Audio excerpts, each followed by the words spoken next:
천하 백수가 될 수가 있습니다. 이 백수를 탈출하는 탈백을 통해서 우리 인생 이막을 성공적으로 만들어 보자는 그 대화형 실전 비법을 이 책에 담았다고 볼 수가 있겠습니다. 오디오북 태백성 제6화 오늘의 이야기 시작합니다. 대화의 혼자서 잘 즐기는 삶 혼질삶. 소장님, 그럼 지금부터는 은퇴준비 사용력에 대해 구체적으로 알아봐야 될 것 같습니다. 혼질삼, 함질삼, 끝도삼, 봉질삼, 이 네 가지 영역에서 뭘 어떻게 준비해야 된다는 것인지 좀 더 쉽게 이해할 수 있도록 세부적으로 말씀해 주시죠. 그래야겠지요. 결국은 은퇴 준비를 함에 있어 결국 이 네 가지 분야에서 어떻게 자기에게 맞는 아이템을 하나하나 찾아내느냐가 첫 번째 관건이 될 것입니다. 어려운 접근법은 아니라고 생각됩니다. 그럼 그런 것들을 어떻게 준비해야 되는지 소장님의 경우를 예를 들어 설명해 주시죠. 혼질 삶이 안 되면 인생 이막 무조건 쪽박 찬다. 그러죠. 자, 지금부터가 중요합니다. 그냥 재미있게 들어주시면 됩니다.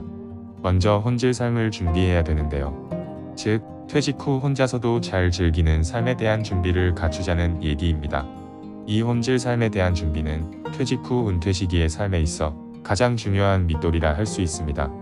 퇴직 후에는 현역 때와는 달리 완전히 다른 삶을 살 수밖에 없습니다. 혼자서도 잘 놀고 잘 즐길 수 있는 준비가 되어 있지 않으면 퇴직 후 삶이 무척 힘들어집니다. 혼질 삶에 대한 준비가 잘 되어 있지 않으면 퇴직 후 인생 이막은 완전 쪽박 차게 됩니다. 다시 말씀드리면 퇴직 후에는 과거 직장의 동료나 후배들과의 관계를 계속 기대할 수 없고 또 기대어서도 안 된다는 거죠. 아내를 포함한 가족들과도 일정 부분은 현역 때보다는 관계가 깊어지는 부분이 있다고 해도 전적으로 의존할 수는 없다는 것입니다.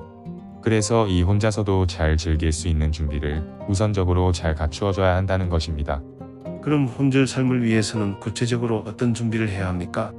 혼질 삶을 위해서는 크게 세 가지 부분을 준비하시는 게 좋은데요. 먼저 첫 번째, 가장 중요한 부분부터 얘기해 보겠습니다. 그것은 바로 오늘 잠시 얘기를 나누었던 아지트에 대한 얘기입니다. 즉, 퇴직 후 나갈 수 있는 고정적인 생활 공간을 마련하시라는 얘기입니다. 제가 아까 다시 구체적으로 말씀드리겠다고 한 부분입니다. 출퇴근할 아지트 마련은 은퇴 준비 1순위다. 아트스페이스 19, 바로 이곳에 대한 얘기인가요? 맞습니다.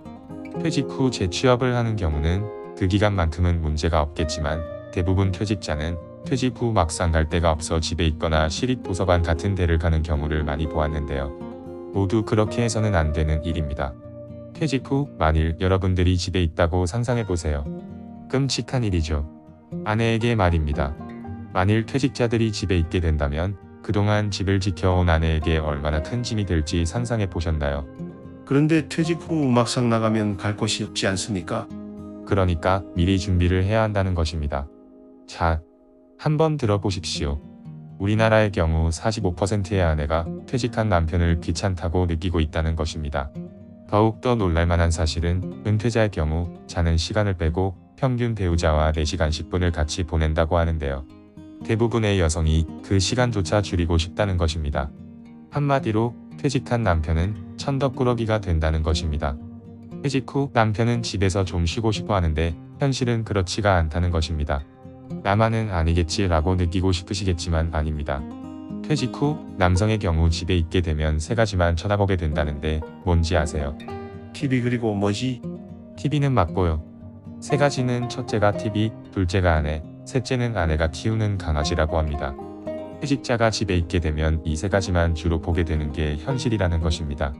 실제로 미래 에셋은퇴연구소 설문조사에 의하면 은퇴자들의 여가시간 활용의 77.6%가 TV 시청이고 나머지 중 집안일 8.7%, 대화 7.9%이고 배우자와 함께 취미생활은 3.2%밖에 안 된다는 것입니다.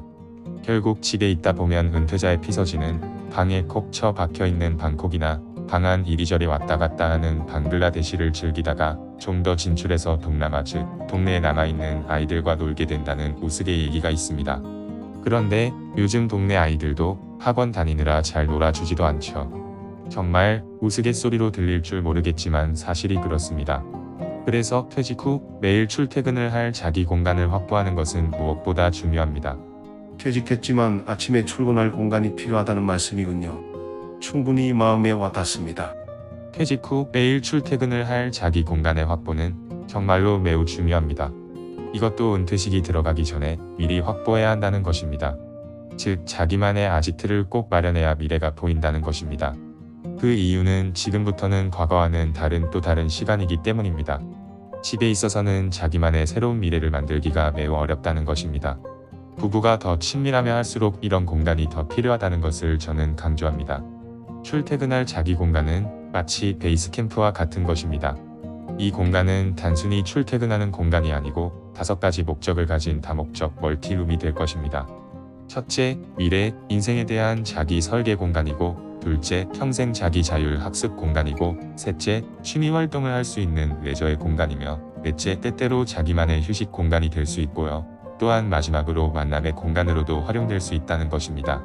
그런데 매일 출퇴근할 이러한 자기 공간을 구하려면 금전적인 문제가 걸리지 않습니까? 맞습니다.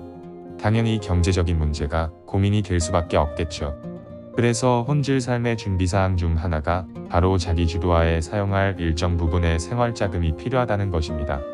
이 얘기는 다시 자세히 말씀드리겠습니다만 퇴직 후에도 마땅히 여러 가지 생활자금이 들어갈 것입니다. 그런데 그 생활자금 중에 무엇보다도 첫 번째로 고려되어야 할 부분이 바로 이 부분부터라는 것입니다. 다른 것을 다 줄이시더라도 이 부분만큼은 확실히 먼저 해결하시라는 것을 강력히 권합니다. 물론 비싸고 고급스러운 것을 마련할 필요는 없습니다. 그리고 꼭 혼자서만 쓸 공간이 아니라도 됩니다. 마음에 맞는 2-3명이 함께 이용해도 된다고 보여집니다. 시간을 갖고 미리 찾아보시면 생각보다 그렇게 무리가 아니라는 것을 아시게 될 것입니다.